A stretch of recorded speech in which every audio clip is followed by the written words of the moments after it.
Hight Time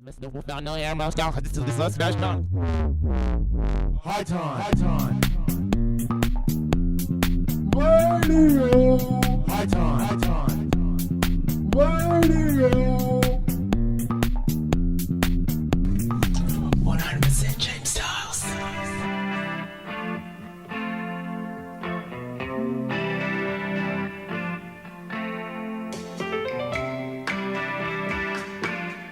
Radio crew, and you're getting to know Peter Mumps and his background. Peter, good morning. Good morning. Where did you grow up? I grew up in Laverton, and I also grew up in Elizabeth in South Australia, and then I also grew up again back in Laverton again because my dad was in the Air Force.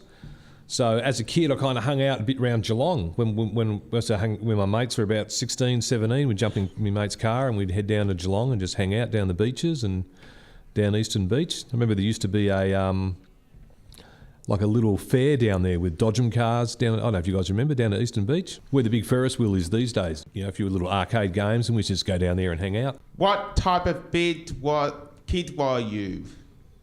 What type of kid was I? I don't know. I was probably like you guys, just normal, just the normal kid doing normal stuff. But I used to like music, so I spent a lot of time, you know, listening to music, listening to records, and listening to the radio. Were you emo, sporty, or class clown or nerd? Was I emo, sporty, class clown, or a nerd? Yeah. I don't know. I was just a bit of a dick, really. I used to just like mucking around with me mates, and you know, we used to ride our bikes and you know goof around. And I used to like writing parody songs. Like I used to sing along to songs on the radio and make up my own words. You know, funny words and silly words, stuff like that. Do you have any bad experiences as a kid? No, not really. I guess when I was growing up, it might have been a little bit different. I'm sure some people got bullied and stuff, but no, I never did, and you know, my mates never did, and we never really saw it. Or, I mean, you know, see the odd person getting picked on at school, but it was nothing. You know, it wasn't full on or anything. Did you have a mentor?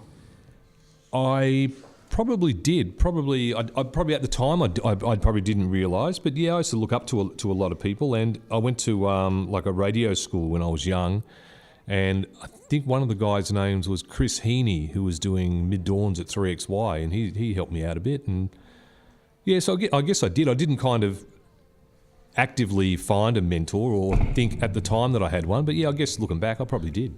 Okay, so what was your inspiration then as a radio thing? Inspiration for radio, wow. These are guys you guys probably, well, you might know them, but guys like Don Lunn and Rick Melbourne, and in the early 80s, a guy by the name of John Peters were the guys I used to listen to. Oh, and Carl Van Est on Eon FM, the captain. Who could forget the captain? Yeah. But these are guys I used to listen to all the time, and I you know, some of them are friends of mine now, and I still think they're fantastic. I'd still pinch myself that, you know, I get to spend time with guys like Carl, and I actually got to work with Don Lunn at 3KZ when I was about 19. Yeah. He was doing the 6 o'clock rock show on Saturday nights, and at the time I was doing the mid-dawn show, so I'd come on at midnight, and a guy called Alan Baker was actually doing the show, and one night he didn't turn up, and I looked in the studio, because I arrived at work at about 10 o'clock to get ready, and there's Don Lunn sitting in the studio, and I was like, oh my God, that's Don Lunn. Like this guy was like the king. Like this guy was, you know, he knew the Beatles, he knew the Stones, and he was like the greatest at the time, one of the greatest disc jockeys in Australia. And I couldn't believe it. I didn't know whether to go in and ask for his autograph or say hello or what. So anyway, cut a long story short, I ended up in the studio with him and said hello. And within 5 minutes, he had me on the air with him, and we were singing Trailer. What's that Roger Miller song? King of the Road. Trailers for sale or rent. And I've still got the tape at home. Me and Don Lunn on the air singing along, and I couldn't believe it. King of the Road. So yeah, King of the Road it was. King of the Road, yeah, that's it. No, I couldn't. I was like, man, what is happening to me? I'm like 19, 20, and it's Don Lunn. That's Don Lunn. Dr. Fun? Yeah, Dr. Fun. You know, quack, quack, Don Lunn. Yeah. The marching ducks and the sound effects. And okay. Did you play footy, and who did you barrack for? No, I didn't play footy. I barracked for Collingwood, and I used to play a little bit of soccer. Now, I noticed that somebody told me you were on Bay FM, but what stations have you worked for in the past? Okay, what stations? Okay, well, my first radio station I worked at was 3CS in Colac. I see. And then I worked for 3KZ in Melbourne. Yeah, and then I worked for 2CC in Canberra. And then I worked at Kicks FM in Canberra. And then I went to New FM in Newcastle. Yeah. And then I went to Triple M in Brisbane. Yeah. And then I went to Triple M in Sydney. I see. And then I went to Triple M in Melbourne. And then I went to K-Rock in Geelong. I see. And then I went to Bay FM in Geelong. I listened to those stations when I was a kid, and that got me on the way of becoming a radio station presenter. That was my inspiration because I'd listened to a lot of the radio stations like Magic 1278, Bay FM, and K-Rock, and all those, all the local radio stations down here. What are your plans for the future? If you're not a DJ anymore, which I know you're not, but what are your plans for the future? Just keeps slacking along like I am, I guess. I do voiceovers from home, so I work for an agency called Purple Wax, and they send me scripts every day, and I do voiceovers for them, and that's about it, really. I don't know what I'm going to do. I just feel, as I said last time I spoke to you guys, I still feel a little bit lost. I still feel like I'm a disc jockey who just doesn't go to work. So, Okay. What is your philosophy and beliefs? My philosophy and beliefs, would be life's really short, so do what you want to do. Do what you enjoy. Don't worry about what other people think. Yeah. And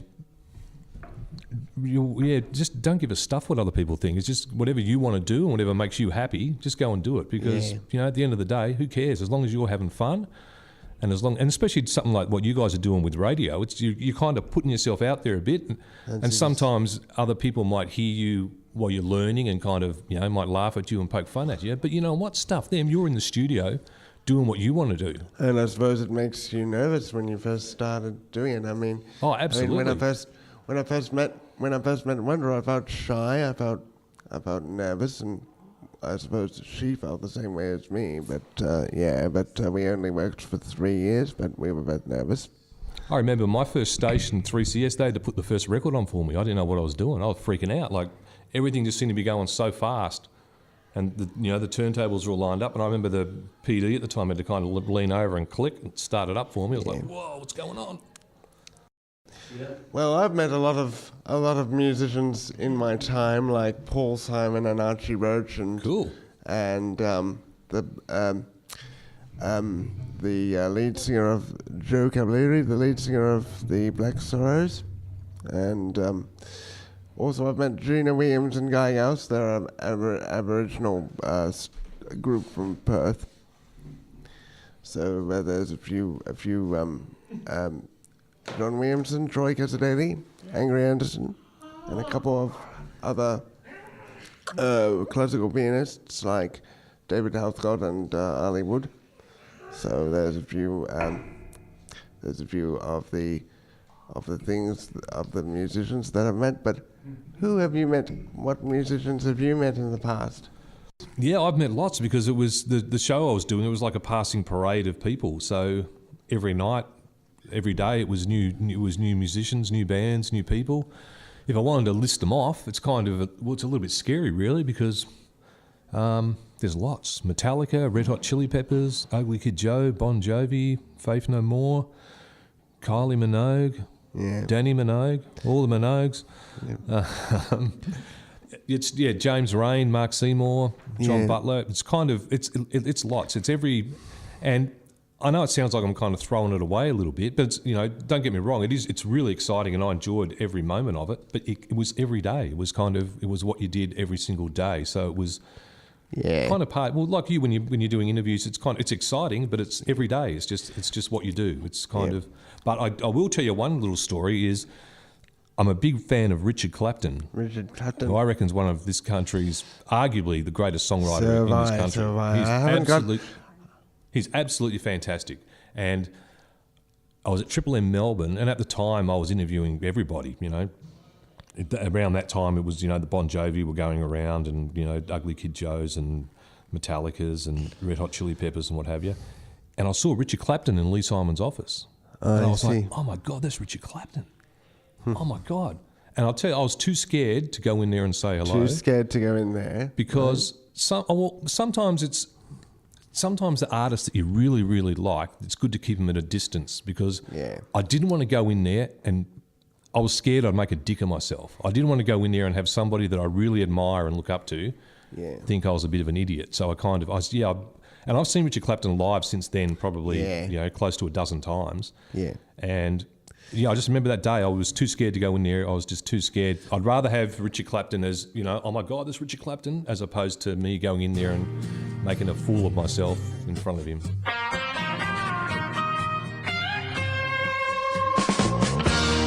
Girls on the avenue, they're trying to get you in, strolling by with a rosebud smile. They're all dressed up to kill, lean on the windowsill, looking your way with eyes of fire. Don't you slip in love with the girls on the avenue. Friday night, see the girls on the avenue. Like a child at big store windows, you feel confused. So many girls on the avenue.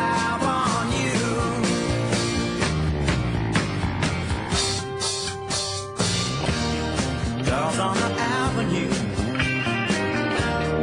know how to get you in, casting out signs like tricks from a hat.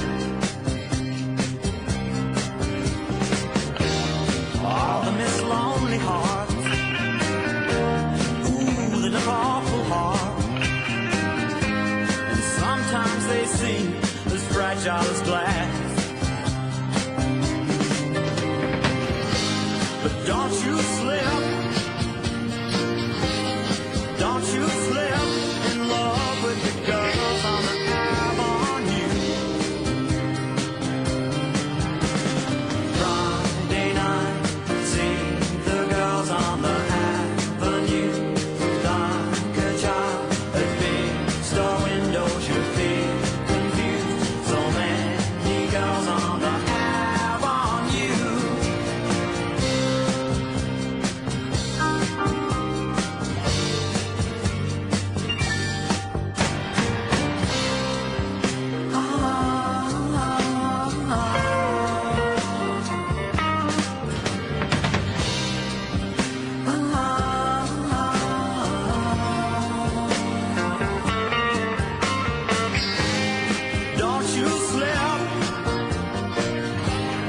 Don't you slip in love with the girls on the avenue.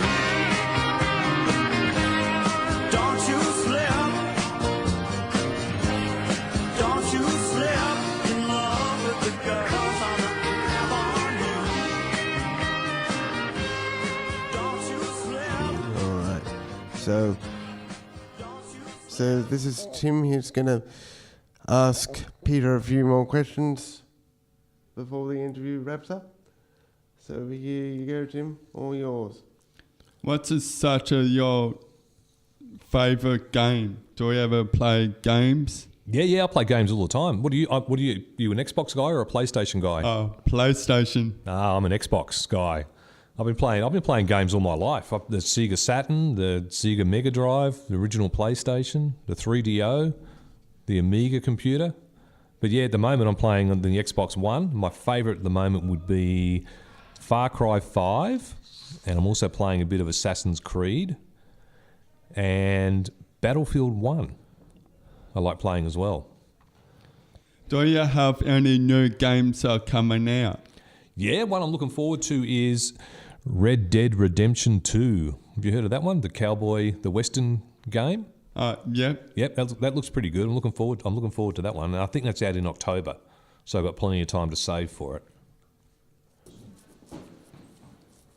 What's a fun experience to share with us? Yeah, I guess this one's kind of funny. Well, it's a little bit bizarre, but when I first got hired by Pete Meehan at 3KZ in Melbourne, Pete Meehan did the breakfast show. It was Pete and Liz did breakfast at 3KZ. And at the time, 3KZ was the number one station in Melbourne. And I was like 19, 20, and I hadn't been in radio very long, and I sounded really ordinary. I remember he had my air check on, which is, an air check is like the best bits of my show. He's playing them in his office, and he's playing them full pelt, as loud as he can be. And I remember all these people walking past. He had his door open. He was standing there kind of, overlooking me. And I was in this chair just sinking and sinking and sinking. And he looked at me and went, "What's your middle name?" And I went, "Robert." He goes, "Right, you're Peter Roberts." And walked out. And that's how I got the job. So then I was on the air at mid-dawns at 3KZ. I was, "Hello, it's Peter Roberts here at 3KZ. When did that change to Mumsy? When I was at 3KZ, when I was at 3CS, I was Peter Mobbs, my real name. And then when I was at KZ, as I explained, I was Peter Roberts. And then after KZ, I went to I went to 2CC in Canberra, and I was Peter Mobbs then. And Mobbsy just kind of was, play on my last name, and it kind of stuck around the office. And I guess it wasn't until I went to Newcastle where I teamed up with a guy called Fletch, and we became Mobbs and Fletch. His name was Chris Fletcher, and we did a show together, and we became just Mobbs and Fletch, and that's where it kind of stuck. But where's Chris Fletcher now? He's now working at Foxtel. Wow. He's been at Foxtel for a long time. All right, everybody. I'm Grace Turner here. We got our guest, Peter Mobbs. Is that your name? Have I got it right? It sure is, Grace. Okay, I'm just making sure. Hang on, I'll just check. Yep, that is my name. Yep. All right, Peter. Today I'm just going to ask you a few questions.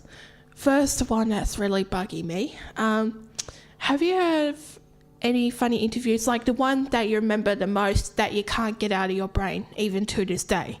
Yeah, probably two. One was Del the Funky Homo Sapien, who was a rapper in the 90s, and at Triple M Melbourne, he was in the boardroom. He had a couple of joints with his minder, and by the time he came into the studio, he couldn't speak. So it was basically him making noises and us talking to his manager about his career. He had that song, Mr. Dobalina, Mr. Dobalina. Mr. Dobalina, Mr. Bob Dobalina, Mr. Dobalina, Mr. Bob Dobalina, Mr. Dobalina, Mr. Bob Dobalina. Don't know if you know that one. No. Right, no, I know anyone? that song. You know it? Good on you. All right, someone knows it. Another one was the guys from Alice in Chains. I was doing a video game show called Bite This in the early days of the internet, and this was Yeah, I remember that. Yeah, this was a national show that we did out of Melbourne, and it was in what we called the Fox building at the time when Triple M was bought by Fox, and we were in the same building in Burke Street, and the guys from Alice in Chains were upstairs at Fox, and then they came down to see us, and I remember the record company girl bailed me up and said, oh my God, they've just had the worst experience upstairs at Fox. All they talked about was Take That. Jerry Cantrell from Alice in Chains, he's really pissed. You guys are going to talk about music, aren't you? And I looked at her and went, no. And she was like, her face went white. And I said, don't worry about it, it's going to be all right. And her face was white. She was like freaking out. And Jerry and Lane came in from Alice in Chains, sat down, and cut a long story short, we got on like a house on fire. Here's another gamer. So we just talked about video games and goofing around and the internet. We had such a good time that that night he ended up back at my place in Kew where I lived, and we played Madden all night till about 4 a.m. And 4 a.m. there was a on the door, and it was his manager looking for him. And I remember he told him to get lost and come back later. And we played Madden all night. I don't know if I should say this on the radio, but every now and then he'd be having a bong, and he would call it a coach. And he would be like, I just need another coach. Is that Fox News that you're mentioning? Because there's Foxtel and Fox News and Fox Station. No, that's the only three things I know.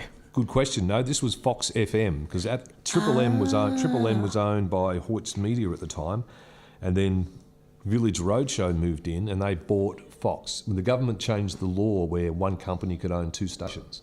Yeah, they did. I remember that. So then Fox and Triple M merged. So then they moved into the same building, and then it all went. And everything pear-shaped. is history. Yep, pretty much. Who is your most favourite singer? I know you've got a lot of favourite singers, but can you name a few of them for us if you wouldn't mind? Yep, Mick Jagger. Mick Jagger. Keith I know Richards. Him. I know him. The Rolling Stones. Yep, big fan of the Rolling Stones. Richard Clapton. Richard Clapton. What about Eric Clapton? Eric Clapton, I find I get a little bit bored with Eric Clapton. I think because he's too good. He's too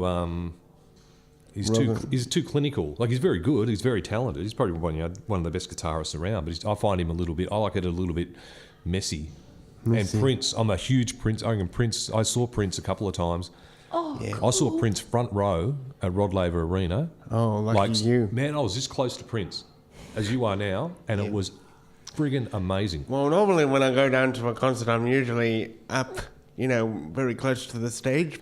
And because of the disability that I have, so I can get a better view of the stage. And How good is it being close where they're looking at you? I saw this Rolling Stones on the Licks tour, and we were about 8 seats from the front at Rod Laver.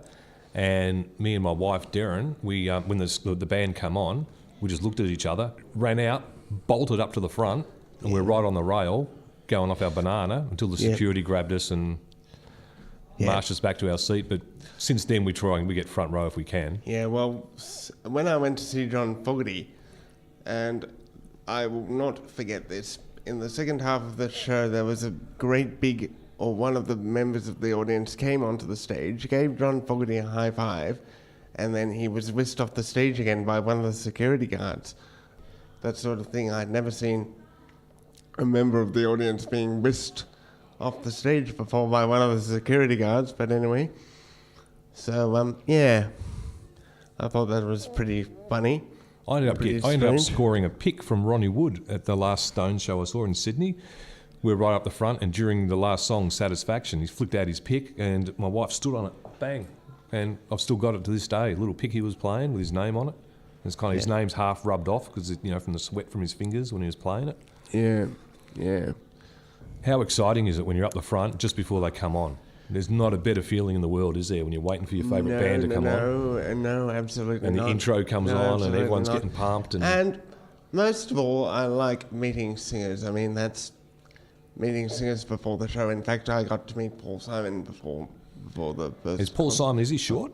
He was a very short guy, a very short-haired guy, and he was talking to me for about 15 minutes in his dressing room, and we had an interview with him. Got his autograph on the Graceland album, and my sister got his autograph on the Rhythm of the Saints album, and I was about 13 years old at the time, so that was my very first concert at the age of 13.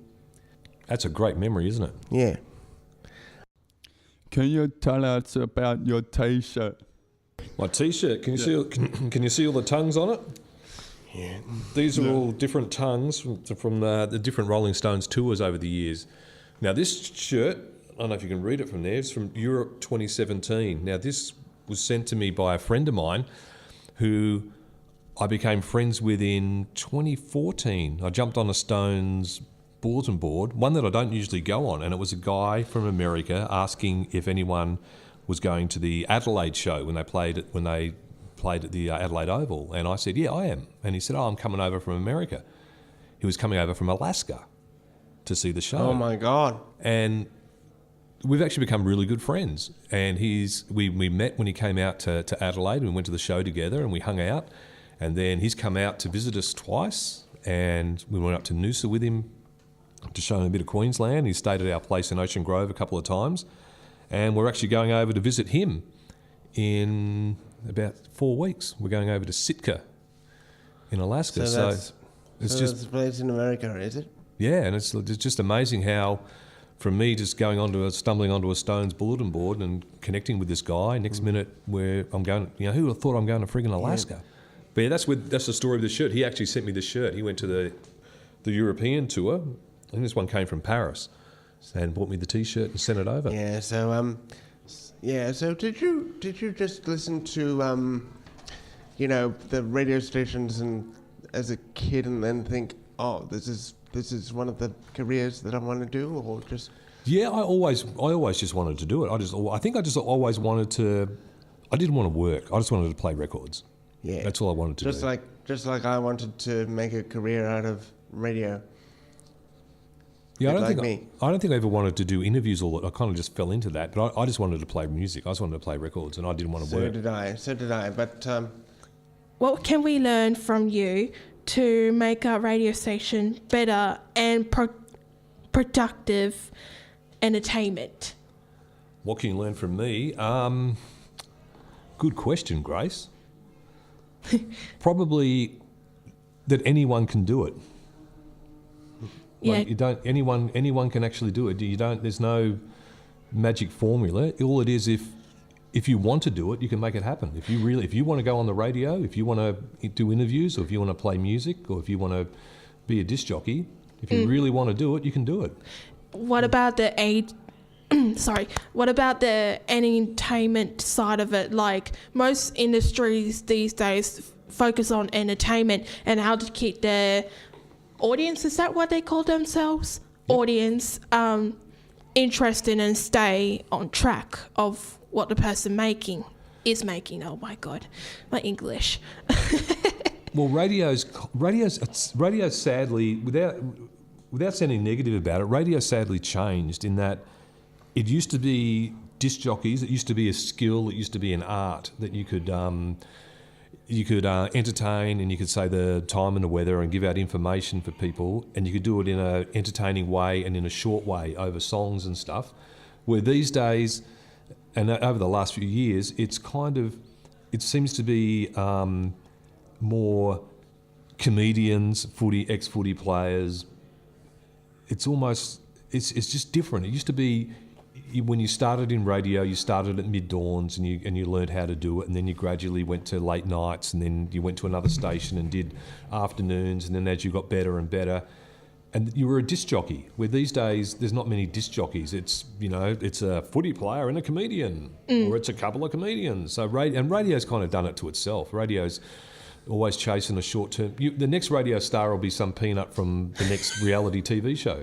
It'll be whoever wins Cooking with the Houses, or whatever it is, Renovating My Kitchen, or whatever those shows are. It'll be the next My Kitchen Rules winner or villain will be the next breakfast host of, some Tasmanian radio station, and that's sadly how it's kind of going. I'm a Tasmanian. Yeah. What's your favourite game player? I'm supposed to ask that. I don't know how to ask the question. My favourite game would be probably Far Cry 5. I'm playing at the moment on the Xbox. Do you play games on a console or a computer? I actually started from Nintendo 64 all the way up to Xbox One now. You remember Wave Racer on Nintendo 64? That was a pretty big game. Yeah, that was a pretty good game. And what's your name? Do you have a name? I named myself Ghost Girl because a lot of the time when I play games, I usually I do sneak attacks, and then people get pissed about it because they're like, Ghost why Girl. did you do that? And I'm like, it's just a game, bruh. And you got a gaming name? What gaming name do you use? The gaming for the online. Yep. It's called Razor. Yep. For the online. Like Razor gaming. Blade? No, not that, but it's called Razor for online. What about yours, Peter? Mine? I guess you had to do a cool name too. Mine's actually called Death God. But I was Death God for years, and then someone nicked it, and I had to change it to Oz Death God. So I'm OZ Death God. Your name Death God? Why? Yep. Don't know. They always copy people. I hate when people copy your name and then you're like... I was spewing. I logged in one day and it was taken. I'm like, I've been Death God for years. So I had to become Oz Death God. This is Tim Jasper. Thank you for putting mobs to come in. You're the legend.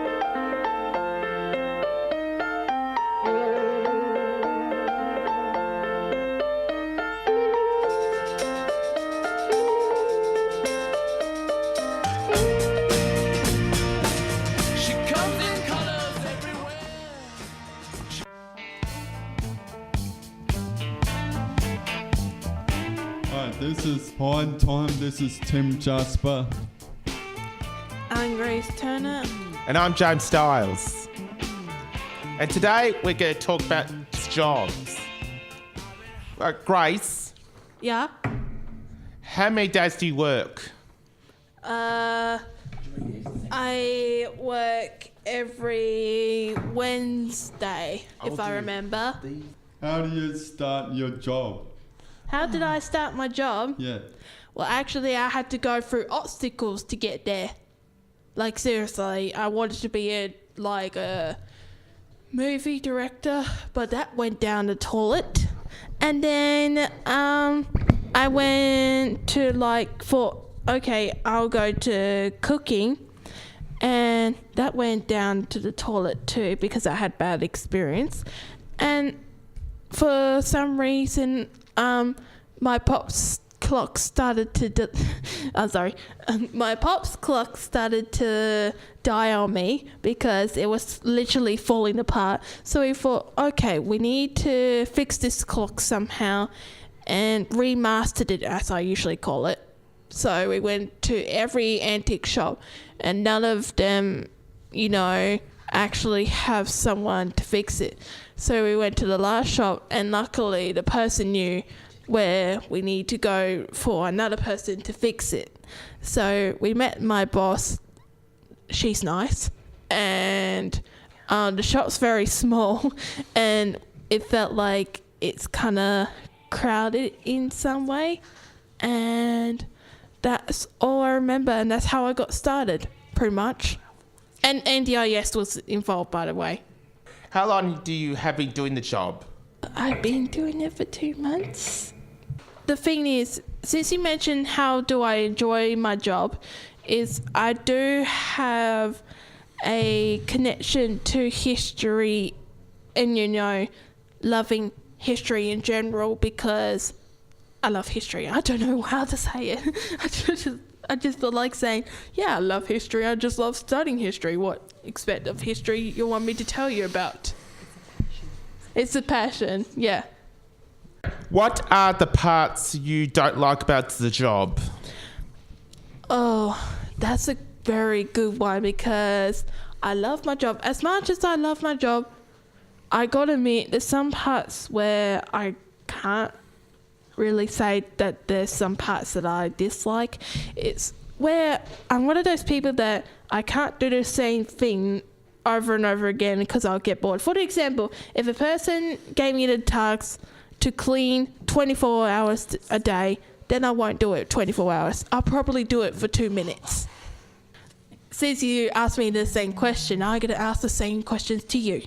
How many days do you work, Tim? I'll start with you. 2 days. Monday and Friday I worked. Okay. Now go, James. Fridays and sometimes Wednesday afternoons. Okay, next question. What do you enjoy about the job, James? James. Helping the community out. Pulling pamphlets, unless they have no joke mail signs. Tim, please go. That's what I was about to ask next, but I got so confused. My bad, everybody. So, James, what sort of job do you do exactly, since I didn't ask you the first time?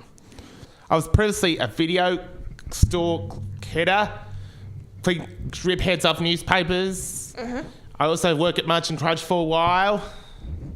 Okay, Tim, what's your job exactly? My job exactly it's landscaping, part of the job is doing bush cutting, mowing, and it's fairly rarely do tree planting as well. So it's the gardenscaping, not the landscaping. Is that what I'm getting? It's pretty hard to say that. Depends which jobs which side we're going at. Did you get your job straight away? Yeah, I got my job straight away. How's that impossible? Literally, I'm asking. Oh, it's really hard to say. They say so many people, they're so crowded in packaging. So there are many people and they say, all right, it's your choice. What do you want to, which crew you're going to go to? With packaging, they outnumber people. So I reckon they suggested to put me in gardening. And they wanted to really, really good workers at the time. James, what about you? Oh, I just twitched it, sorry. You okay? Yeah, I'm fine. Go, James. Well, I started working doing work experience in Drysdale News Agency and the Dollar Video Ocean Grove. Well, the video store's now defunct, but the news agency I worked in 1999 still stands. I also did work experience at Munch and Crunch, owned by Anchor Pass, now defunct too. When I got my job, I had to ask how those areas went through. Well, my barrier of when I started my job was a long block. I had to do 2 lots worth in a day. And sometimes I can get all done in 3 weeks. That's impressive. Yeah, I had to get it straight away. Okay. Yeah, I had to get something. All right. Okay, we're going well with this. Tim, I know you're gonna hate me asking this question, but what sort of job, what don't you like about your job? Actually, I like my job. It's just been a bit of fresh air. Oh, come on, be honest. You know there's some parts of your job that you don't like, that it gets on your nerves. Nah, never. All right, James. Yes? What don't you like about your job? What I don't like about my job? Yes, like some parts that you don't like about your job that gets on your Get nerves. distracted. When I had to go lane for the other person, help, that means I've lost the plot. Oh, God. Don't you ever, I don't know, tell your boss what's happening, or at least tell the person, to sometimes want to say, hey, person, I want you to nick off a minute because you ruined my job a little bit. Guys, since I'm inside, I never sort of experienced this. So, Tim, since you're outside person, how do you deal with bad weather? Yeah, so how do you deal with bad weather? Mainly, we don't work in it. We stay in the vehicle all day. And mainly, if there's a contract, we have to go stay in that site. What about you, James? What? Same question.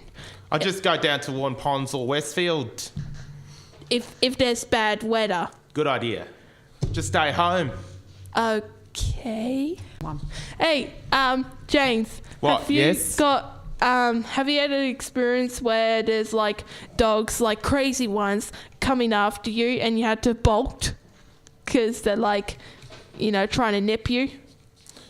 When I was working at Delhi Pamblets in Newcombe at one time, a dog barked at me so loud I ran away. I just told him to hold back. I'm frightened of big dogs. What about you, Tim? I know you work outside that's part of your job. So basically, do you have that experience as well with the dogs and everything? Yeah, because mainly with push bikes, they chase after you to try to bite the tyre. That's funny.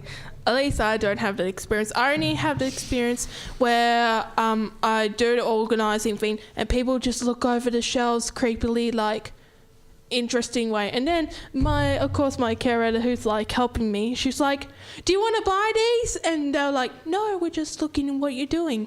And we were like, okay, that's creepy, but bye. James, the dogs, did they bit you? Did you run away? Did you scream your head off? What's happened? The details, man, the details. No, I didn't. I need to know. Are you lucky or not? Close to being deaf. That's a bit of an exaggeration. I'm happy now. Oh, okay. Do you have any difficult customers? I remember this one time when I can't remember what sort of shopping job I was in, but I know that I was like sorting things out, and this person wanted to sell stuff that was non-sale. So he grabbed the item and he was like, Miss, is this for sale? And I was like, no, this is not for sale. It has no ticket on it, so that means it's not for sale. And then he said, well, how much I had to bribe you for it? And I'm like, you had to don't bribe me anything. And he's like, I'll give you $100. And I was like, no. 200? No. 500? No. It's literally not for sale. In the end, I just got up and then he just walked out empty-handed. Okay. For the people out there who are struggling to get jobs and really wanted a job, here's a few tips. First of all, you can get work experience, which you could use the NDIS scheme, which I used for a long time, and hey, they're really good. They're really good people. And maybe wise employment, that sort of thing. And also not to like give up on what you're after, because pretty much if you give up, you're basically telling yourself that you don't want to do anything anymore. And I don't want that from either anyone, to be honest. What about you guys? Do you have some tips or advice? Well, the advice was is write a resume. Then if the boss sees it, then you get a phone call for it. James, Yes? do you have any tips or advice for the people out there who's trying to get employment? Simple, Grace.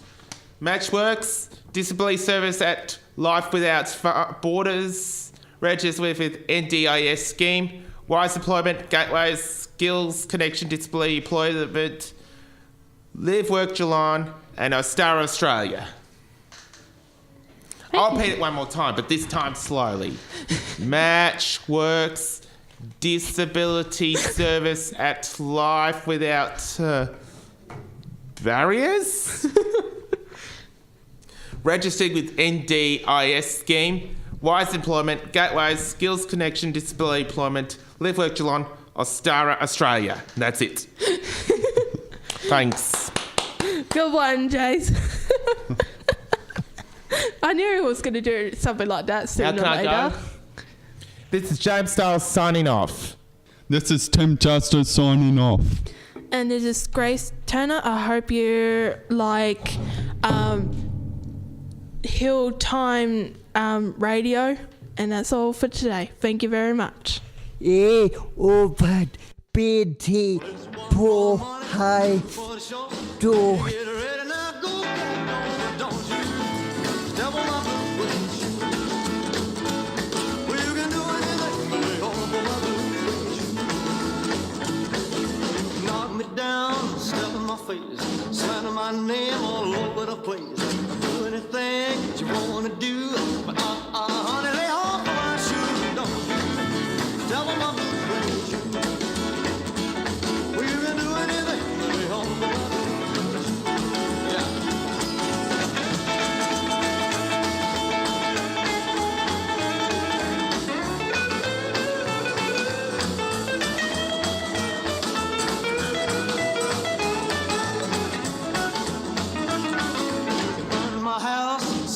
Car, drink my liquor from an old fruit jar. Do anything that you wanna do. Honey, lay off of my shoes, don't you step on my boots. Well, you can do anything, lay off of my boots.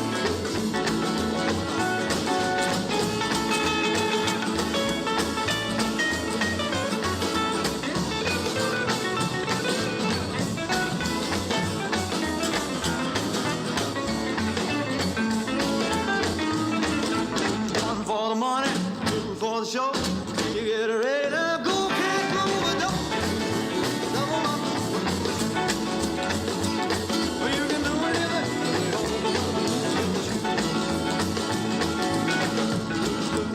Swing shoot, swing shoot, swing shoot, baby.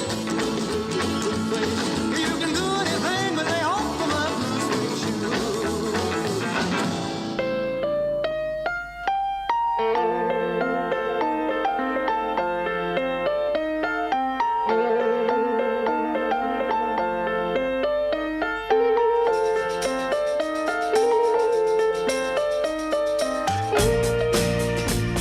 This is Hight Time Radio, and welcome Stevie Stix, one of Geelong's finest new comedians.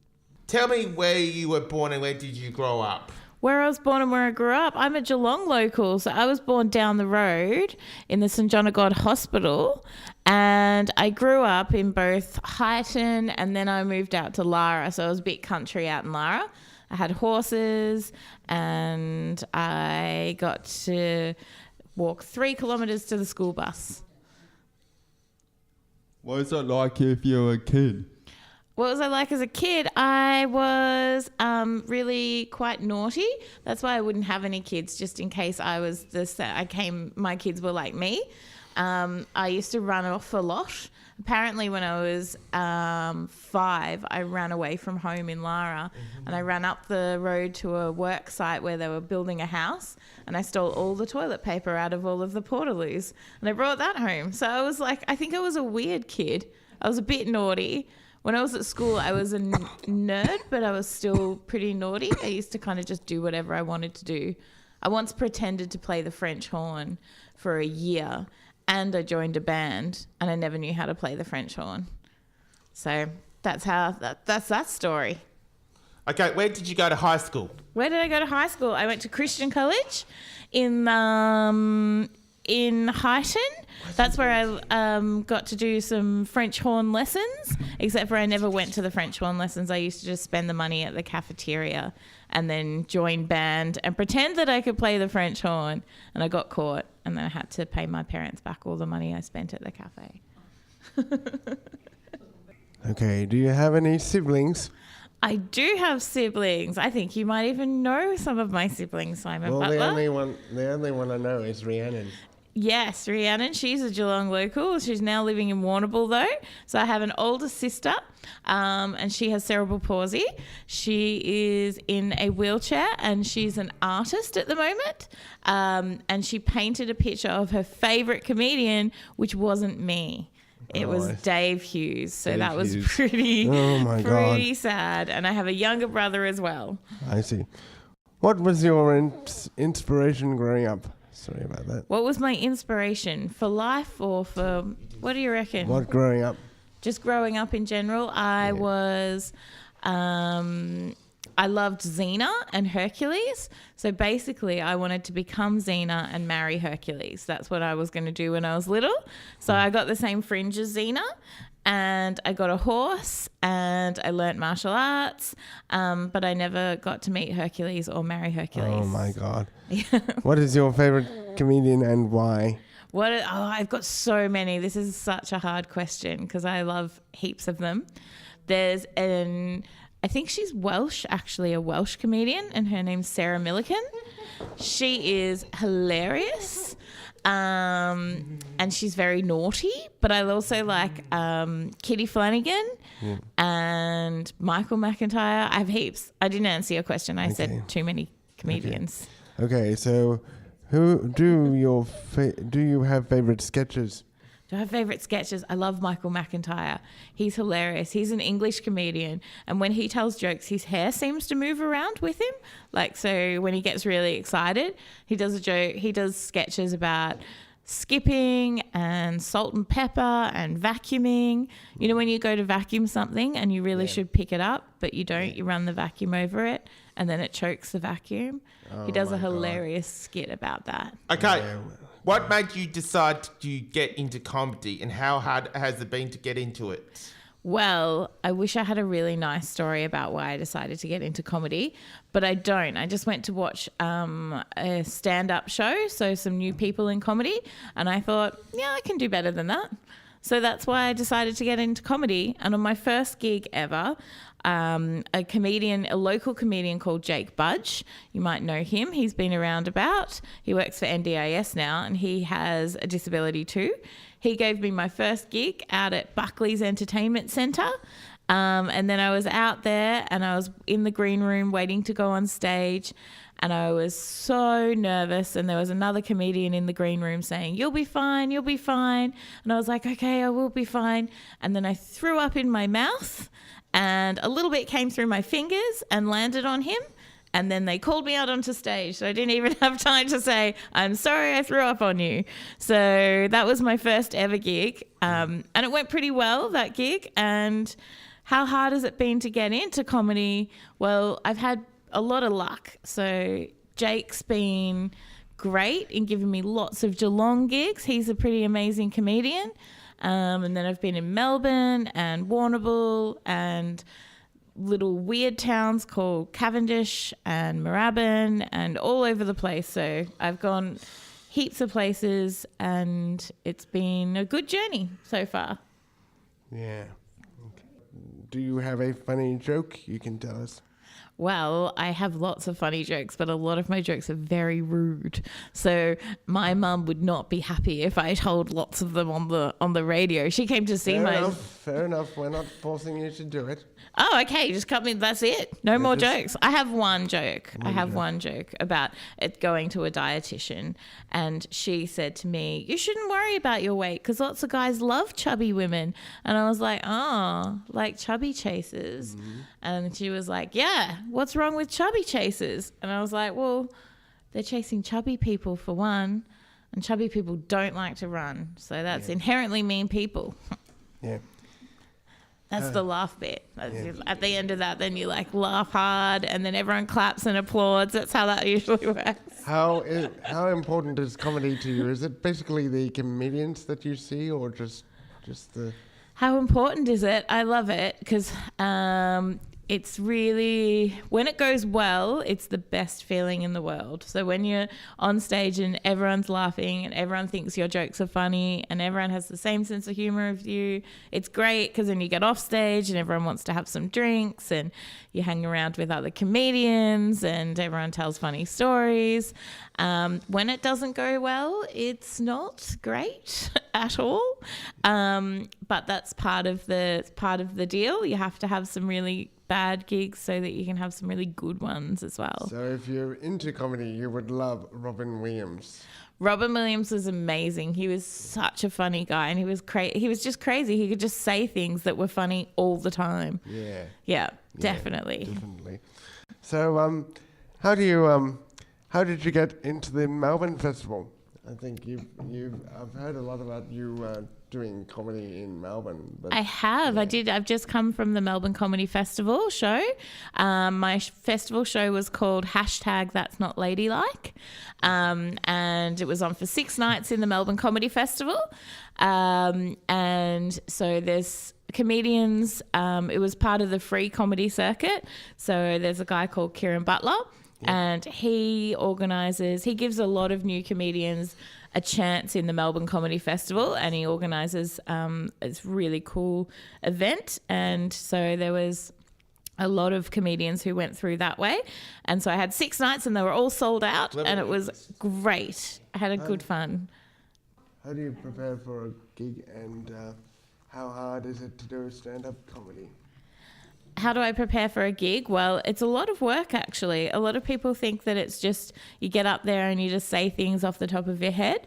But comedians write their material, so they write down all their jokes. They go to lots of open mic nights in Melbourne and all around, so you get to test your jokes out. And sometimes they don't work really well, so you ditch those ones. And eventually you'll have a whole lot of jokes that will work quite well. And then you've got a good set that you can actually take on stage. And hopefully you pick the right crowd to tell the right jokes to so that they also find them funny. Because sometimes... I believe that. how do you pick the subject? How do I pick the subject? Well, my mum would love me to tell jokes just about nice things, like, going to the shopping centre and buying my groceries and things. But I actually tell lots of jokes about pretty rude things. So normally you tell jokes about things that have kind of happened to you or that you've seen in the world or that are similar to things that you like. So I talk a lot about dating. I talk a lot about Tinder. I talk a lot about boys and sometimes dumb things boys do. So that's all the things that I talk about on stage. And Mum doesn't love it very much. Mum doesn't love it very much. Oh my God. Yes, Mum has come to see me once. No, she's come to see me twice. And I think she's done. I think she's had plenty. She said that I swear too much on stage. She's like, you say all the naughty words on stage.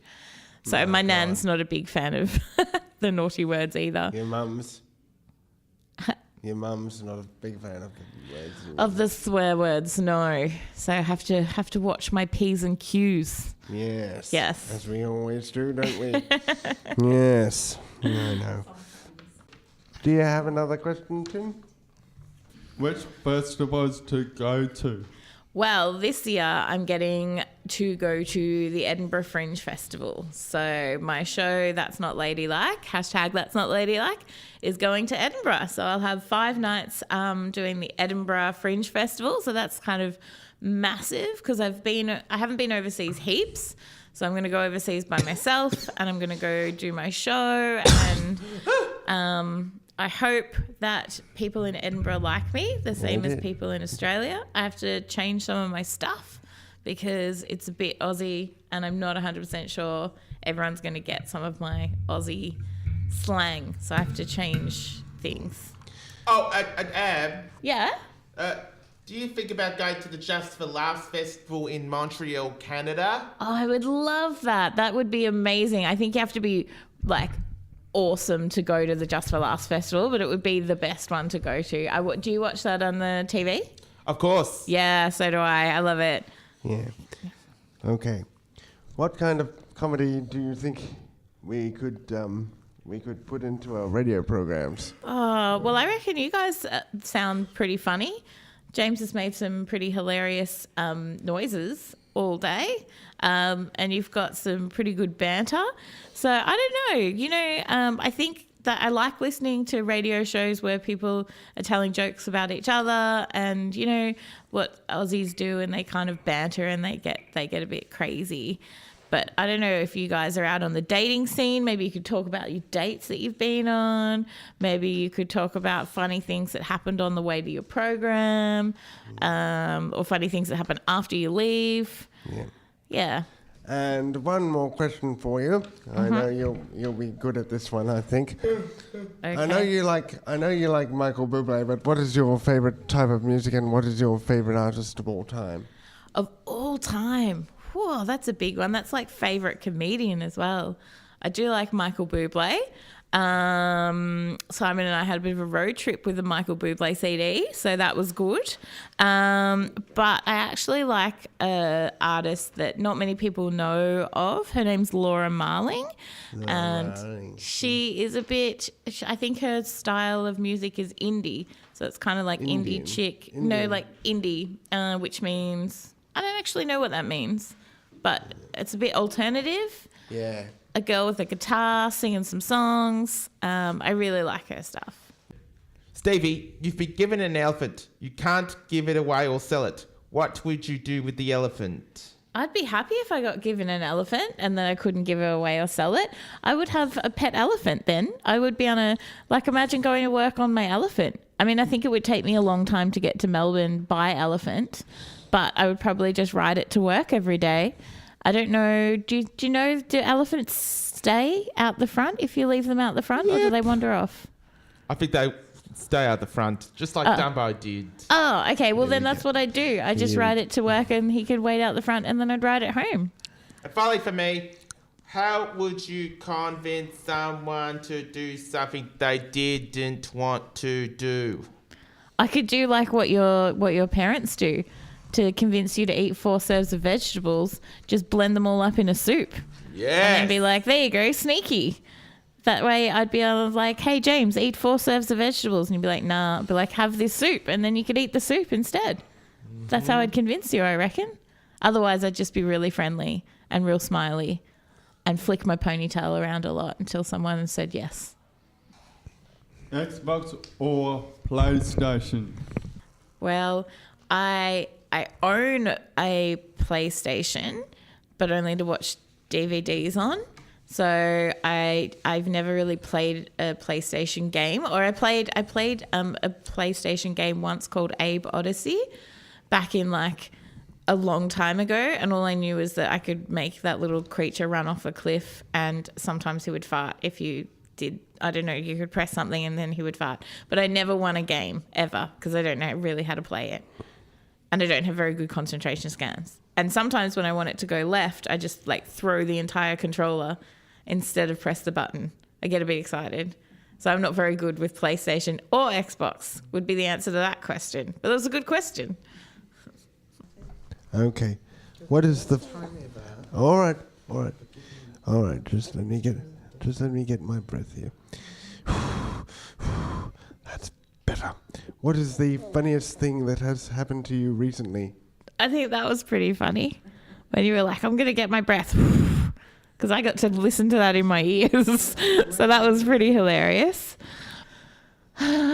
Well, when I was doing flyering to get people to come to my show, when I was handing out flyers like, hey, this is my show, Stevie Stix, and That's Not Ladylike, come along, it's free comedy. I accidentally flyed Jim Owen, and I didn't actually know who he was. And I was like, hey, come down. Are you interested in some free comedy? And he was like looking at me like, you should know who I am. And it just clicked in the last minute. And I went, oh. And then I, instead of doing something normal like saying, oh, I'm sorry, you're Jim Owen, I snatched it back off him and just walked off instead of giving him an explanation. So that was kind of funny. Yeah. If there is any dark comedy, where does it come from? So I think that comedy is kind of useful to be able to explore issues, and lots of comedians joke about stuff on stage that's like really important to them as well. And you always make jokes about things that like are a little bit unjust and aren't cool and that you really want to bring attention to.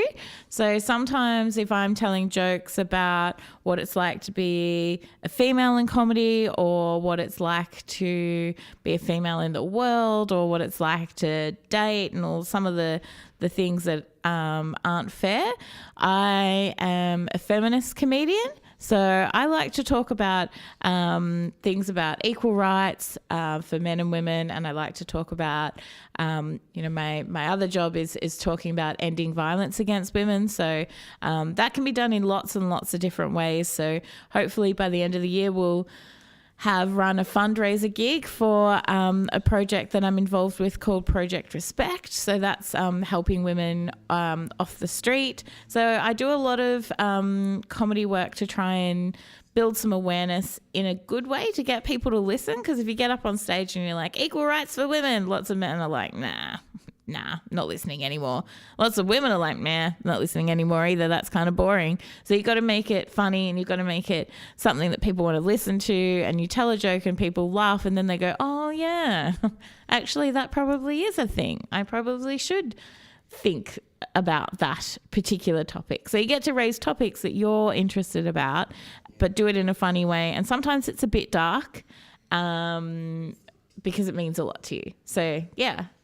Well, to be quite honest, Abby, I wouldn't like to be a comedian. I'm just happy with what I'm doing, being a DJ at the moment. So yeah, because DJs get to wear cool headphones. Comedians don't get to wear cool headphones. We just have to get up there and not have any of the cool stuff. We don't have any records to spin. We just have to say our own stuff and not do it with the headphones. Yeah. Yeah. It's a bit tricky, isn't it? Yeah, and I reckon you could be a DJ in your pajamas because no one would know what you're wearing. I have to like dress up every time. Yeah. How could I be a DJ in my pajamas? Well, no one would know. No one can see what you're wearing right now. I could tell everyone that you're wearing your pajamas right now. Well, and no one would know. Well, I'm not wearing pajamas. That's handy. How many square feet of pizza is eaten in the US each year? Well, the US is a big place. I reckon if they had one each, they could probably cover the entire US. And Canada. And Canada. So that's a good question that I probably don't know the answer to. I know that they're a bit fat in America, so maybe they eat a heap of pizza. I don't know. Maybe they eat too much pizza. Maybe they should eat less pizza. They need to buy some fish and chips. Fish and chops. Yeah. Oh, that's the New Zealand way of saying fish and chops. Yeah. Yeah, right. Fish and chips. I prefer fish and chips to pizza. Is that your favourite? Yeah, fish and chips, yeah. Yeah, nice. I'd come over to your house for fish and chips then, whenever you're going to have them next. Yeah. Cool. Do you like pineapple in your pizza?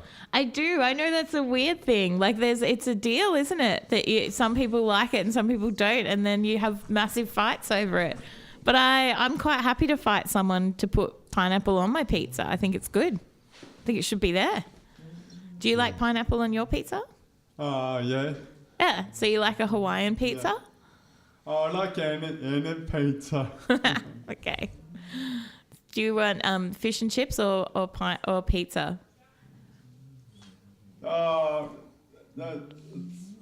It's very hard decision to make, so I like it all. Okay, cool. Well, it sounds like we can all have good food together. Like we'll just go to James's house and eat pizza and fish and chips. What gigs is coming up? What gigs have I got coming up? I've got a few gigs coming up, actually. You guys should all come down because there's a local Geelong one. We've got a local Geelong comedy scene at the Infusion Cafe in Geelong. So that opens up of a night time and turns into a comedy venue. So you can get free tickets online, or I think they're $5 or $10 actually now because it's going so well and lots of people are coming down. So on June 15th, there's the Infusion gig, and that's in Geelong. So the name of that gig is called Locally Grown Funnies because there's a whole lot of local comedians, a couple of Ballarat comedians, and then we get a sprinkle of Melbourne comedians as well. So you should come down to that one. And then I do a gig in Warrnambool. So the Warrnambool Comedy Club is called Dirty Angel Comedy. And that's a really cool little venue.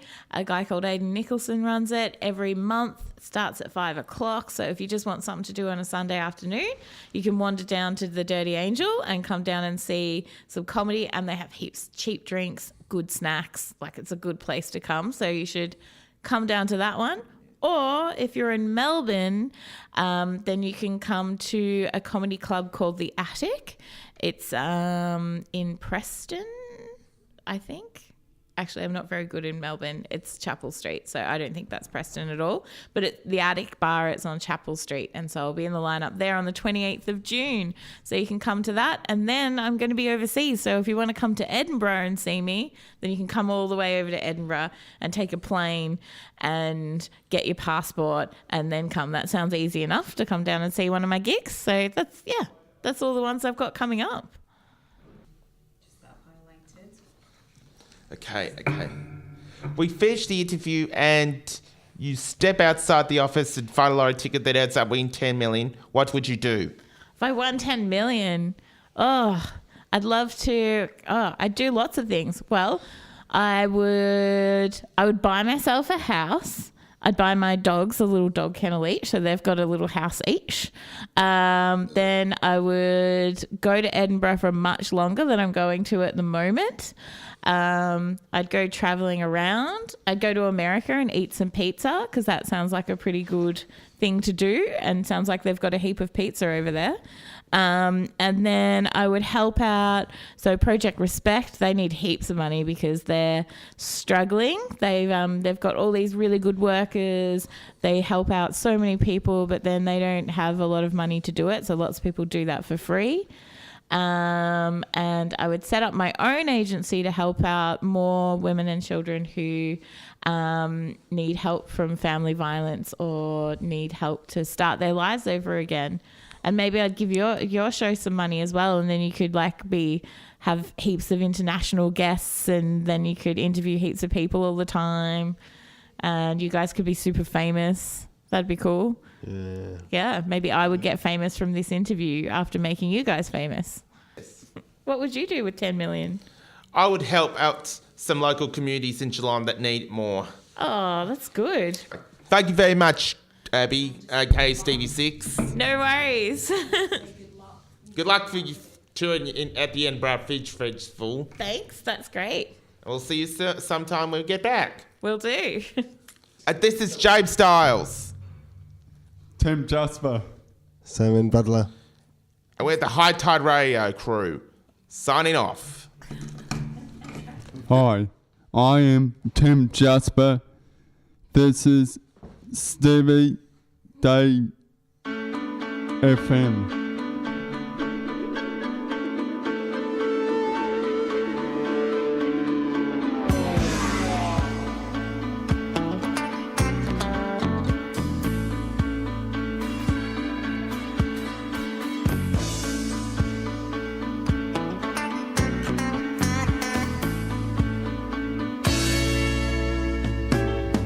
Bury the bottle, mama. It's grapefruit wine.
God's Bonita.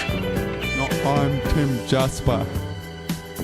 What's your favourite song in German bands? Ding-a-ding-a-dong, my baby.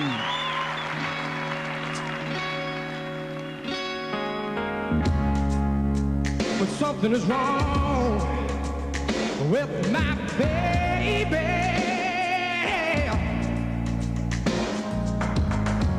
You know that something is wrong with me.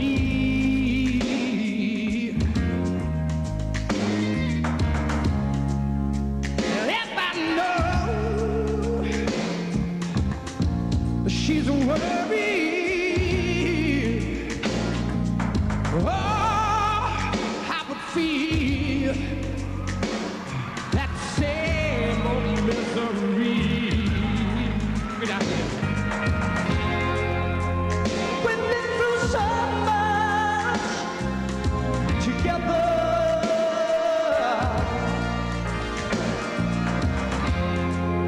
We spoke his words. That's what makes it better. When something is wrong with my baby, show up. When something is wrong with me, oh, and just what she means to me now.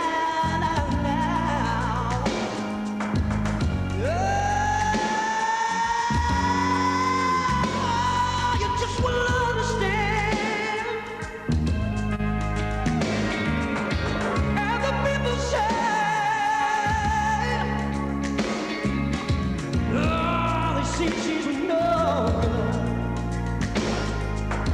Oh, but she's my woman. And oh, you know I'm her man. But if she got a problem,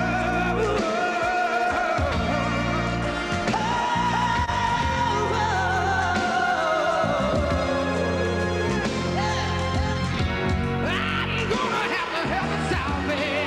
Yeah. When something is wrong with my baby,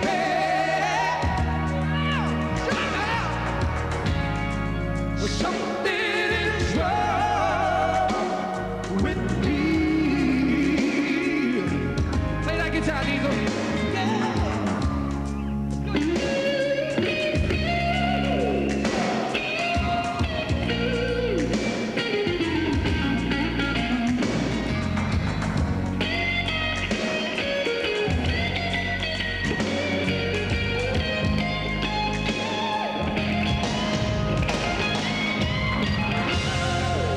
If she got a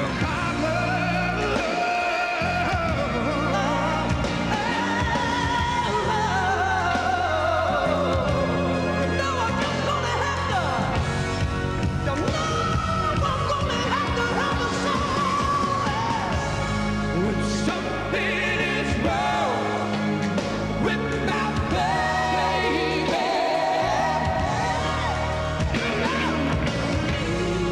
Something is wrong with me. Say it again. Something is wrong with my baby.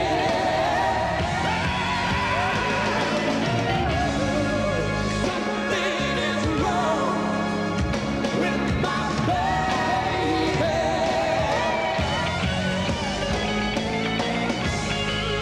Something is wrong with me. Something wrong. Something is wrong with my baby. Listen now. Something is wrong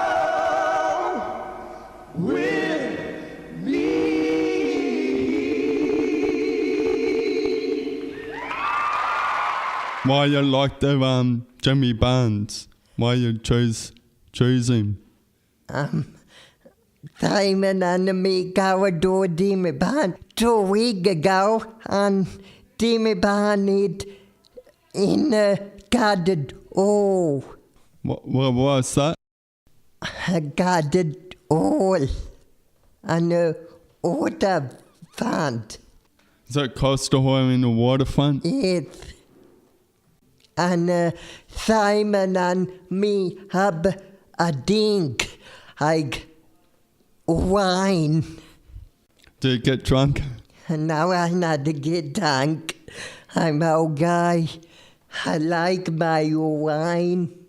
Wine good. Do you drink soft drink? Yes, I drink Coke and anything type of drink. I like my type of drink. And did weekend I go up football. I like my football. What are you paid for? A baggy ball day long. Okay. What's your favourite player? Guy Applet. Is it easier to get in? Yes, I got my little car to get in football. Yeah. What is it? My little car is a Skoda, and a Skoda good. Is that hard in the crowds? If too many people, I can't get it bad. Is there anything particular you wanted to have for dinner for tonight? Tonight, Yeah. Any favourite food or anything? I don't know tonight. Maybe I have a deacon. Last week I have a deacon tonight. I don't know. Who's taking you out for dinner? My friend Titika take me out to dinner tonight. Team, I don't bite the tongue. My favourite song is Holler Notes Out of Time.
You've been listening to Hight Time Radio. I'm James Doles. I'm Angat Banida. And Tim Jasper. We're signing off, all. Thanks for listening. And goodbye.